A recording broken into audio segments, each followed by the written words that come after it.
Thank you, Panta. Good morning, everyone.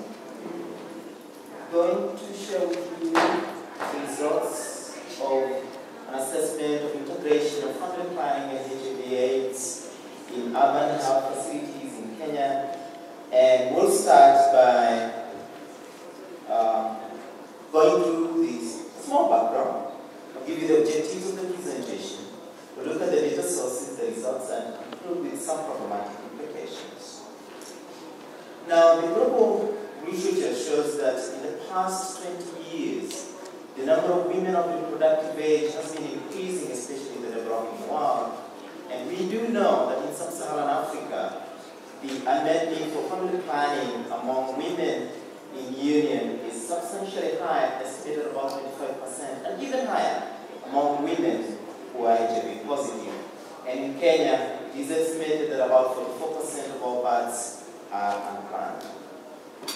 And we also know that for the past 1.5 decades, the number of new HIV infections in sub-Saharan Africa has reduced, even though the number of people living with HIV/AIDS is increasing. With rapid urbanization and a youthful population in Kenya, where about 60% of the urban populations in Kenya are aged below 25 years, then the demand for diverse, high-quality, and integrated reproductive health and HIV/AIDS services in urban areas is critical. Now, one of the interventions that is seeking to meet the reproductive health needs and HIV needs of the urban population is the Global Urban Reproductive Health Initiative launched in Kenya in 2009 with funding from Bill and Melinda Gates Foundation. Now, this program, otherwise known as Tupange in Kenya, has one goal, which is to significantly increase the contraceptive prevalence rates in selected urban areas of Kenya, using, among other strategies, the integration of family planning services with maternal, child, newborn health, and HIV/AIDS services. The mission and learning and evaluation project is an independent evaluation arm that will be undertaking of this program. Looking at the objectives of this paper, there are two. One is to examine the levels of delivery of integrated package of family planning and HIV/STI services in urban facilities of Kenya. And two is to describe the ways through which the HIV/STI clients receive FP services.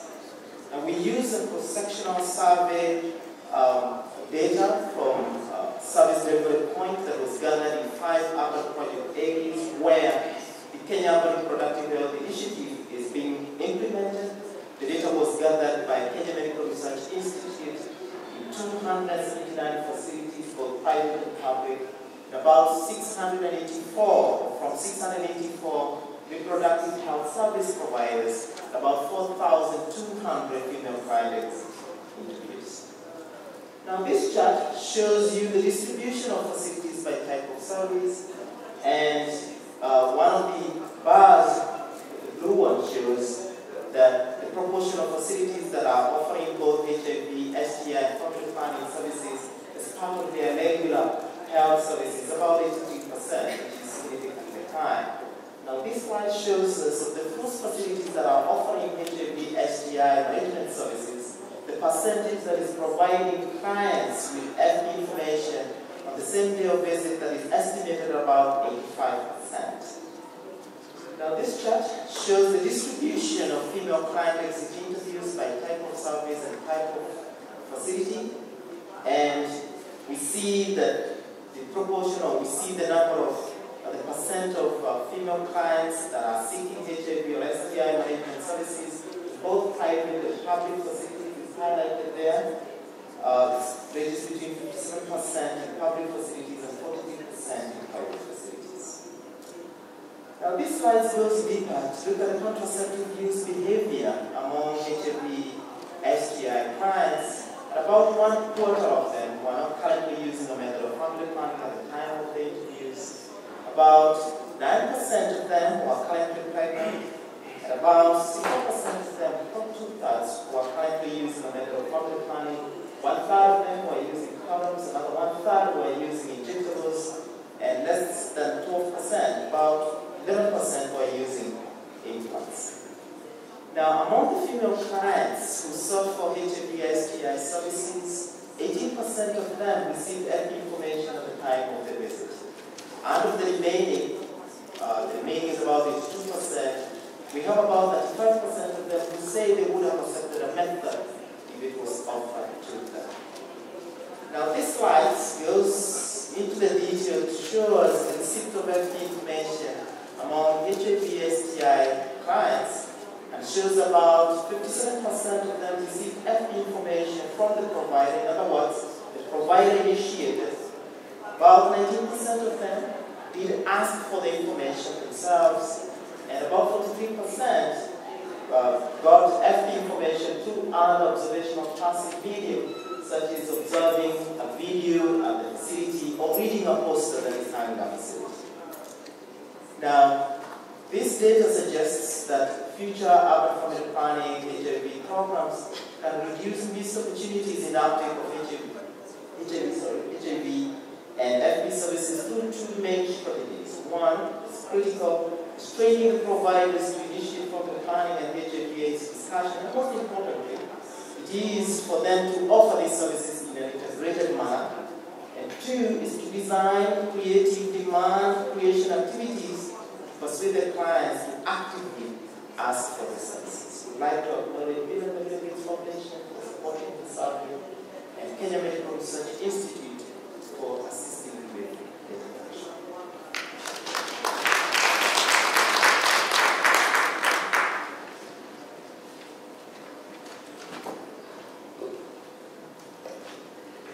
Thank you very much, Paul, for that presentation. I would like us to note our questions. If you have any questions for Paul, please write them down. We'll have them answered at the end of all the 7 presentations. Our next presenter is Dr. Megan Kuchko. She is an assistant professor and an obstetrician gynecologist with the UCSF. She has worked at FESES for the past 6 years. Her topic is impact and cost-effectiveness of integrating cervical cancer prevention into HIV/AIDS care and treatment services in Nyanza province. So, Megan, welcome.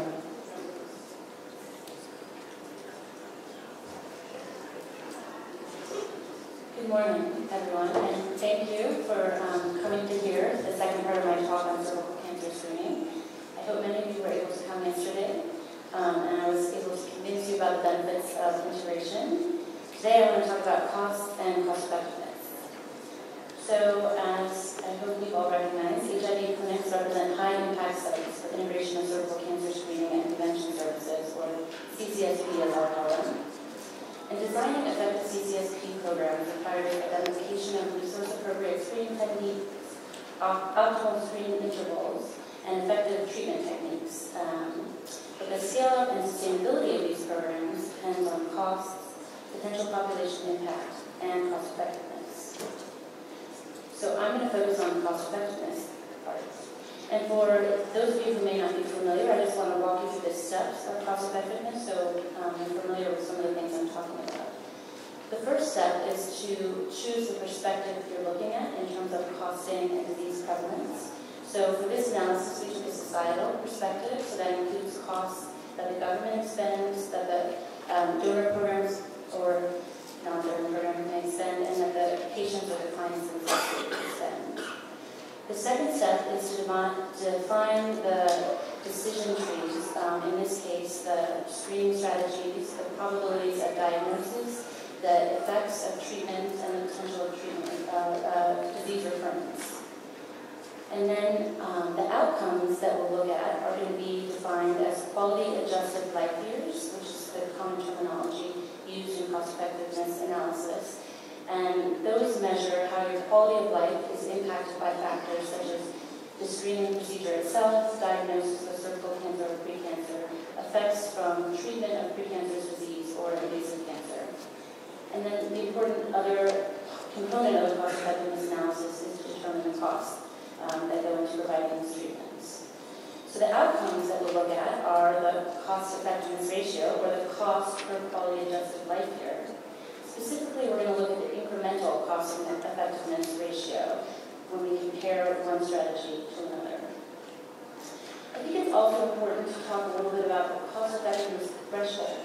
So you're going to see some numbers, some monetary values, and these numbers may not mean that governments or programs have to or even should implement these healthcare programs.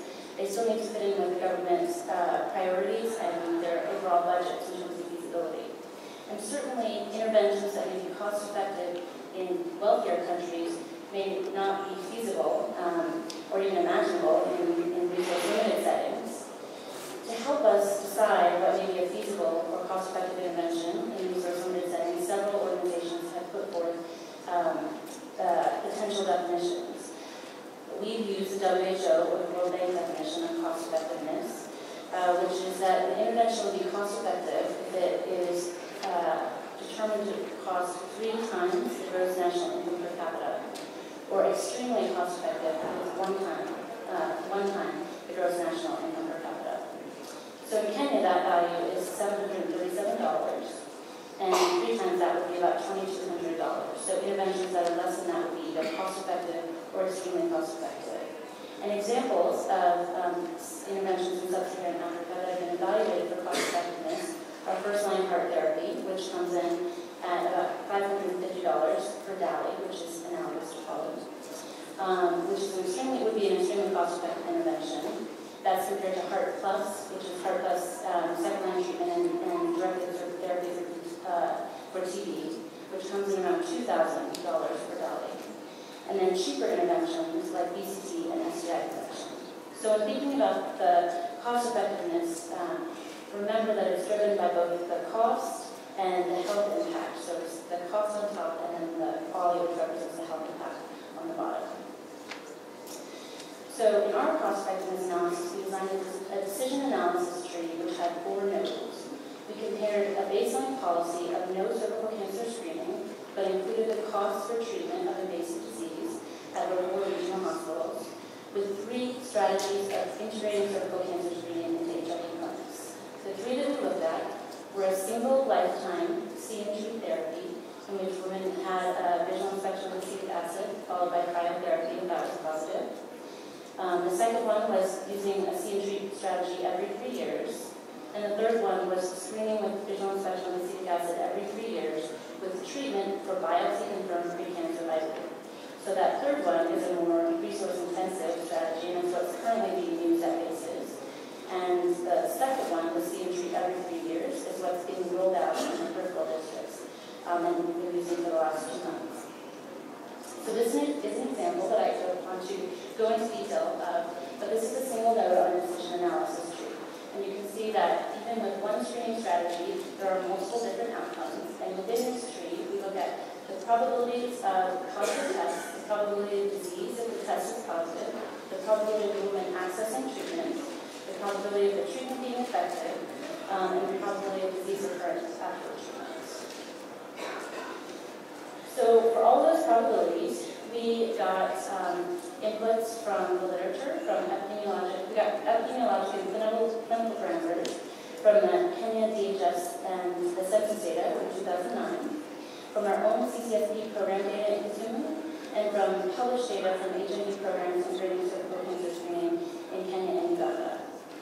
The health utilities or qualities were estimated from studies in resource-limited settings in Asia and Africa. And the cost data was done by someone within our program who looked at CCSP program costs, estimates of administrative health facility expenses and salaries, and then that latter category was validated using the WHO choice unit cost for developing countries, which is a free online resource for cost-effectiveness analysis. So our results, we saw that the gain in qualities for all 3 strategies was similar, and all 3 strategies were extremely cost-effective. Screening with a single lifetime CNG visit with VIA and cryotherapy was the most cost-effective compared with no treatment, at about $32 per quality-adjusted life year. Screening every 3 years doubled that cost. And screening every year with VIA followed by colon biopsy and treatment with blue electrosurgical procedure was about $100 per quality. I also want to talk about the overall cost for cancer preventative, because I feel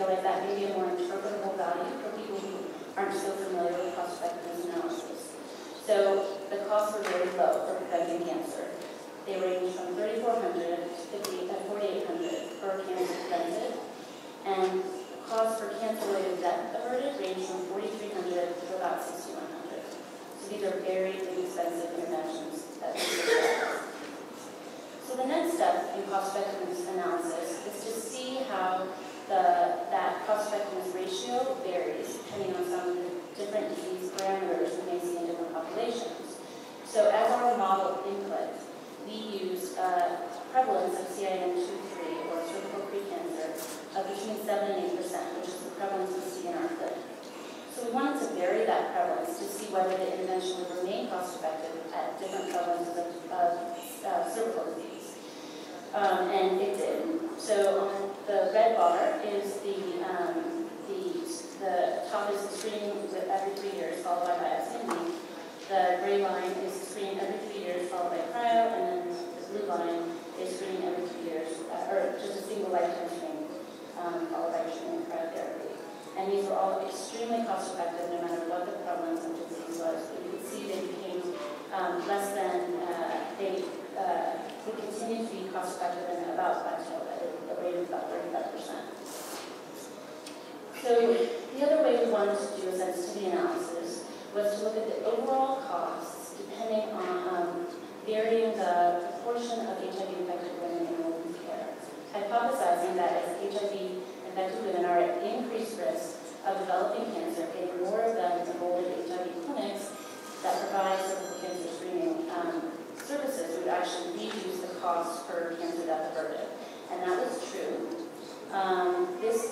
This graph shows just a single lifetime CN2 strategy, and the bars represent the costs at different proportions of women enrolled in care. So that top line is if we only have 13% of HIV-infected women enrolled in care. And you can see that the cost per cancer death averted goes down dramatically as more women enroll into HIV care, reaching about $1,000 per cancer death averted if we could enroll every HIV positive woman in the region into care. So the next steps that we want to look at is to complete the multivariable analysis of cost effectiveness. So look at how this would, how cervical cancer screening would perform in various populations. We know that clinical characteristics vary by, the clinical characteristics vary in different populations. And the screening outcomes vary by those clinical characteristics. So people with more severe disease may have an increased CIN2 prevalence and may have different VA positivity rates.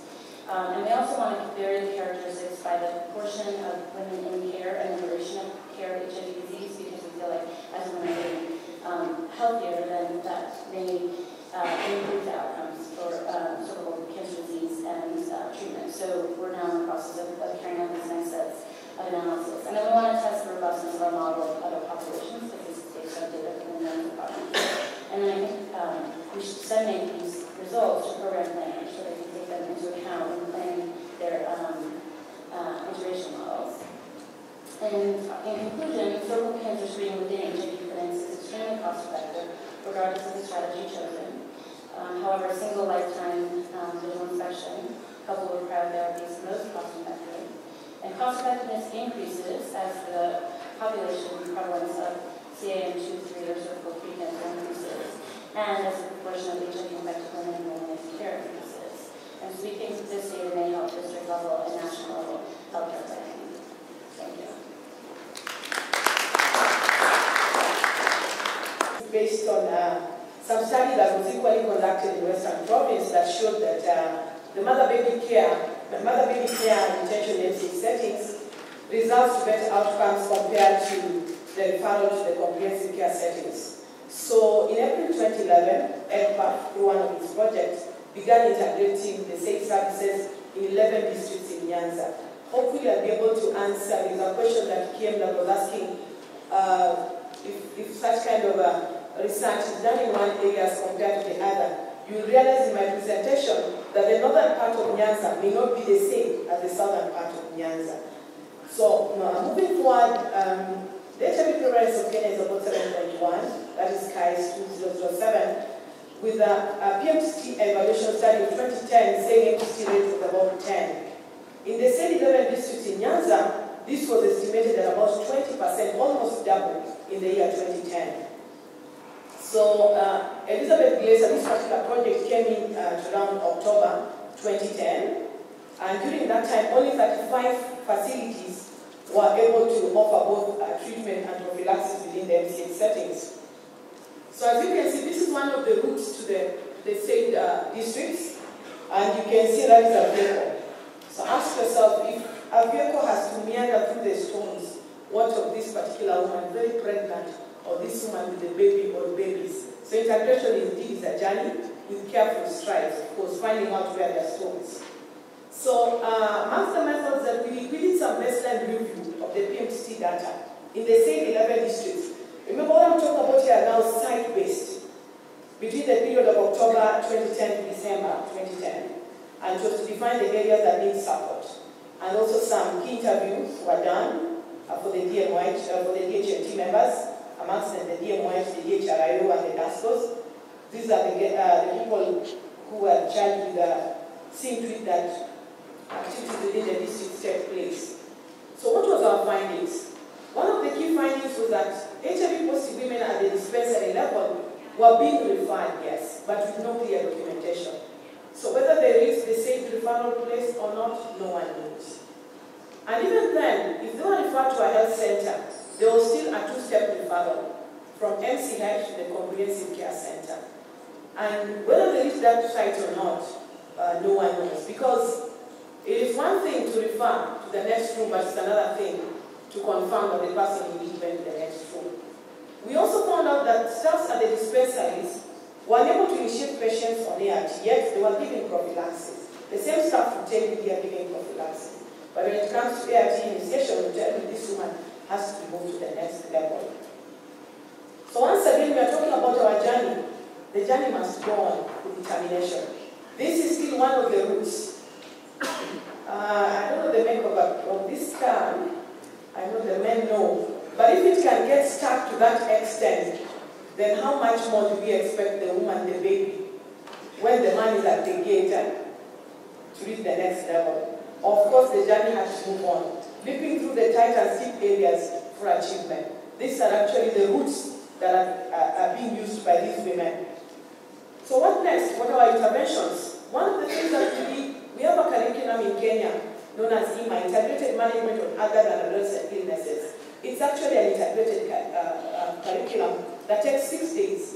So we took the staffs, the facility staffs through this to build on their confidence and also to ensure that now they are able to move forward and start initiating matters of ART.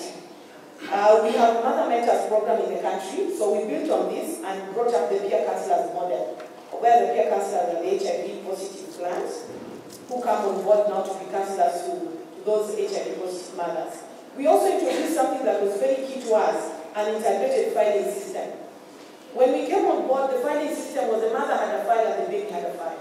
What we were doing and still doing is that the same file, immediately the mother comes to the site, pregnant, you introduce the file, you introduce that. Once the baby is the mother is positive, you introduce the HIV exposed infant card inside the mother's card. So as she comes to our clinic appointments, it gives you room to think of next what will be done when the baby comes on board. We also replaced the two-step referral with a one-stop shop in all the dispensaries. A CQI was conducted to identify the gaps, and then we introduced the integrated quality teams. I know we have the multidisciplinary teams, but what we did, while we were calling them integrated, in each of the facilities we were incorporating including the watchman at the gate, because the watchman still has a role to play. Any delay at the gate may actually have an impact on the facility. And then what was our results? It is just surprising that by September 2011, from the same our data source, the MTC rate showed a drop from 20 to 11.8%. The mother-baby retention was at 80. One may ask, what was the baseline? That is why I alluded earlier on that there wasn't any documentation showing that this mother actually reached to the next side. So during our follow-up, the documentation was done. And it showed that it's possible to retain this mother and baby so long as the filing system is integrated at 80%. Key to note is that the sites that were offering offering care were 55. These were moved to 147. And those that were able to offer also ART moved from 35 to 108. This is a graphical show. So we made it from 36 to 95% in care, ART from 23 to 70%. What about the trends? Looking at the trends, this is what I was trying to explain, that you see the northern part of Nyanza as compared to the southern part, is quite some difference. All the same, if you look at that graph, you still see that in all the sites, there was a downward trend. This is now as per the districts. These are the 11 districts that I was talking about. And what we have done here is to show you that from the quarter, that is the October 2010, to actually the latest quarter of March 2012, we have seen a downward trend when it comes to the HIV prevalence. Looking at our hair enrollment, same to the sites, you can see that from October 2010, coming to January, to March 2012, we moved from 50, around 51%, to now 100% enrollment. In these 8 districts, in the facilities, GOK, I forgot to mention that, the government of Kenya facilities. And looking at the total testing positive, from quarter 1 to quarter 6, there was some improvement. You could see 9% as compared to last quarter, that is by March 2012, at 6%. So what do we as Elizabeth Glaser, together with the Minister of Public Health and Sanitation, think of? That there is need to actually scale up these integrated care treatment sites to all the 155. And we've also learned a lot from this gathering here. Attention now is to be paid on how to scale up and integrate these 8 services within the routine services like immunization. We are thinking of this baby, he or she comes for immunization. How best can we also incorporate this in family planning to ensure that they are not neglected at the expense of HIV service provision? So my conclusion, the MCH integration model used by ECPA has led to measurable improvements in mother-baby access to HIV prevention care treatment, as well as retention. So I believe we are moving closer to bringing Kenya to one step closer to eliminating pediatric HIV. These are some of the innovations that we had. We supported the Ministry of Health. This is an ambulance. You saw the routes. So this is the ambulance that will take the woman to the next facility. I should acknowledge the Ministry of Health Kenya, the staffs in all the districts, the DHMT, ECPA Kenya, CDC, and of course I also appreciate all of you. Erokamana and thank you.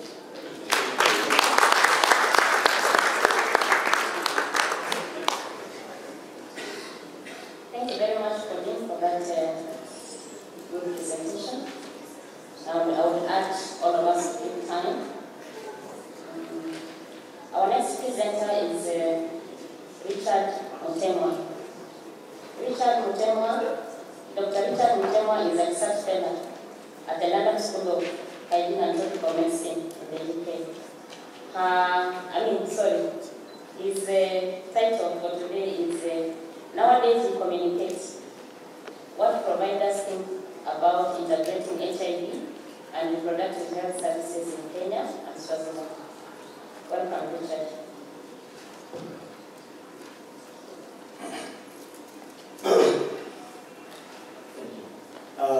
Good afternoon. My name is Richard again. I'm from London School of Tropical Medicine.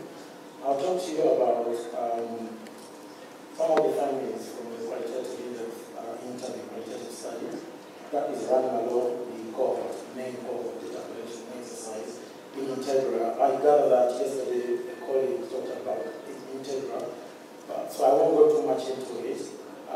There's a panel coming later, so those who want to know a little bit more about Integra can hold it for now. But what I can say is that the study Integra is looking at integration of HIV and sexual reproductive process, specifically family planning and postnatal care in public health facilities. And it's being conducted in central and eastern provinces in Kenya, as well as in Swaziland.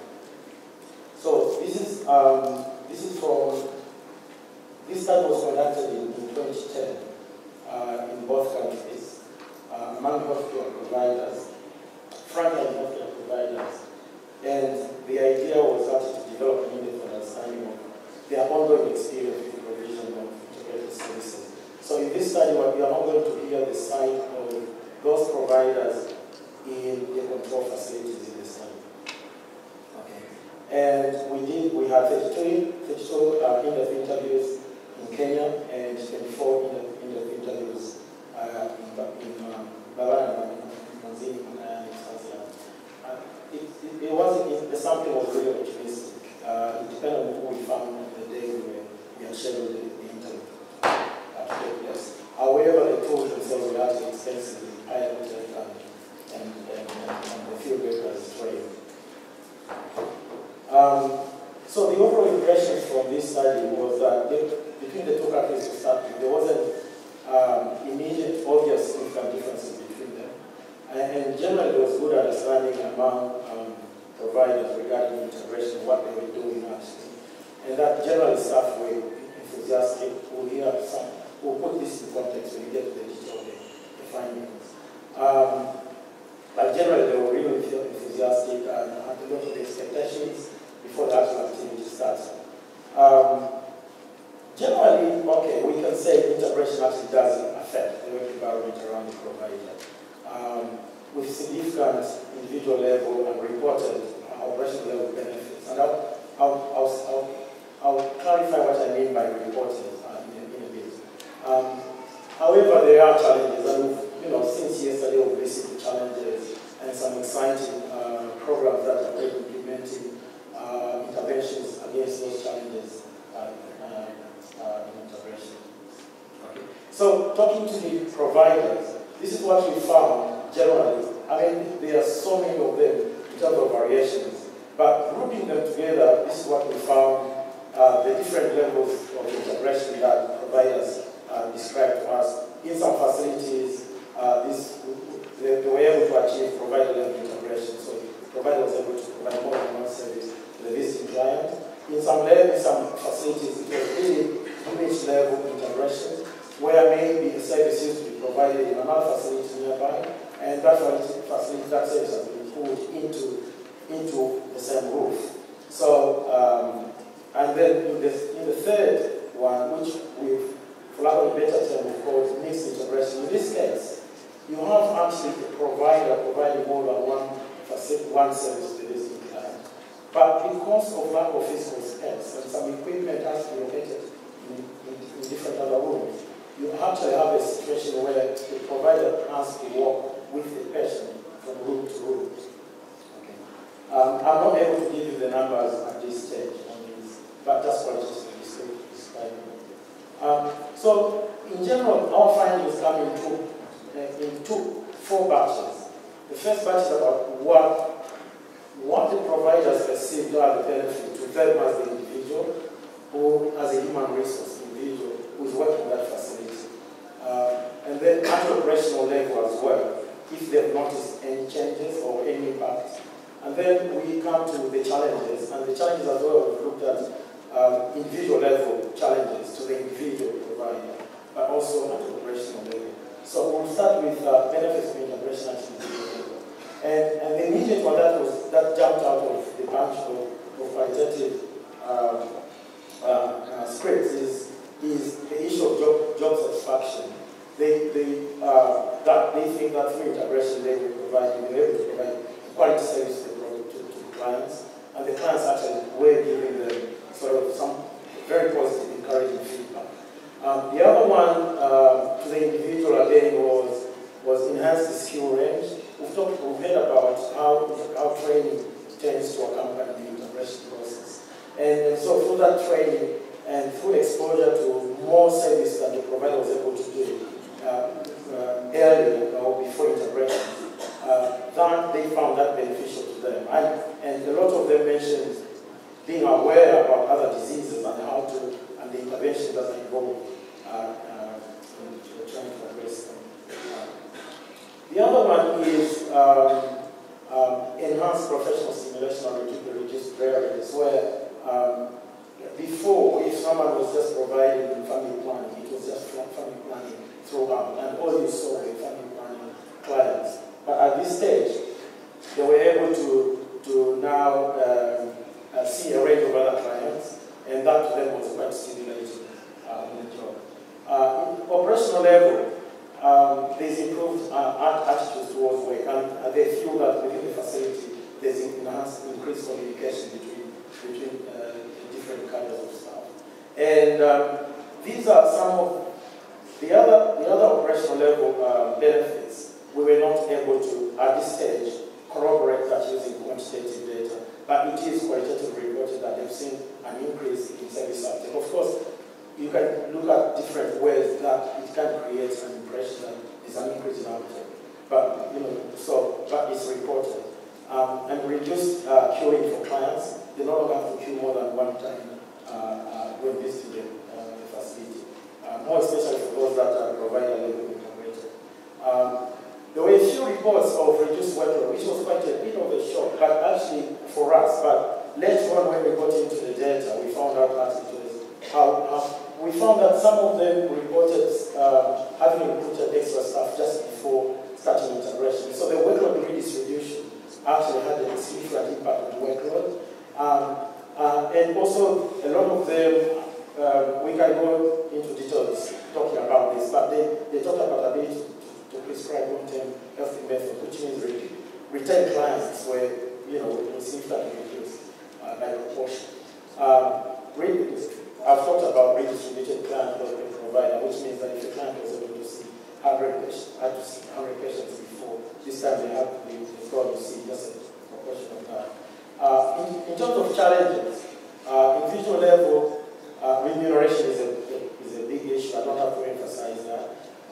There's also a lack of psychological support, psychosocial support, in the sense that a lot of these providers who are not seeing, for instance, especially with ART, having mid-age patients, they were now seeing gender-based violence, physical abuse, clients, others who are very vulnerable, clients in extreme conditions. Some of them actually ended up being traumatized to some extent, and there was no sort of release valve for that emotional response to the situation. And a lot of them talked about lack of this psychosocial support for them and where they cope with that stress. Operational challenges increased workload. I think this is generally a problem that I think we generally is a repeated theme throughout this conference. There's also poor clinical recording due to increased workload as well, but also an issue of fragmented register system where each integration may have been at the individual provider level, but the support system for some facilities were not integrated to help the provider cope with the work. Increased waiting and session times, and as you spend more time with the client, because of, again, support system, which means protocols were not adjusted adequately for them to go through the range of services within time that is convenient for the distant client. Lack of resources, medical equipment, drugs, and other supplies, consultation room space. In many cases, also reported poor water and electricity supply, where now their efforts are to be spent. Lack of clear guidelines. Just to spend a minute on this one. This we found only here in Kenya. Some facilities reported that there was a bit of cross-subsidization. Again, it's lack of policies to adjust some of the ongoing other programs. So, for instance, if I was seeing family planning only, and then I have to include now HIV. How do I charge those who are coming to attend family planning? And there was a bit of confusion in this that some of the facilities didn't know, and they found that those who were coming for family planning as the index service, they have to subsidize those others that were being referred to them. So, final observation, so there's a need to address all those challenges.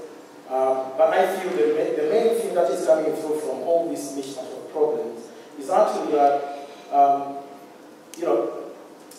integration has to be a health system-wide commitment. It's nice to talk about primary level facilities,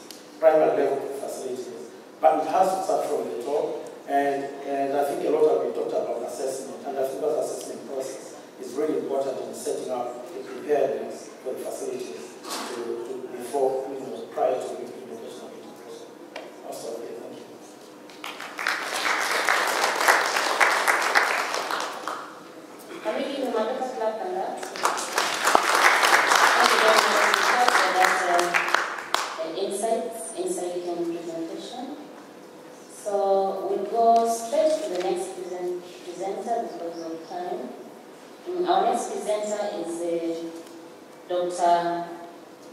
Dulwe Nokedi.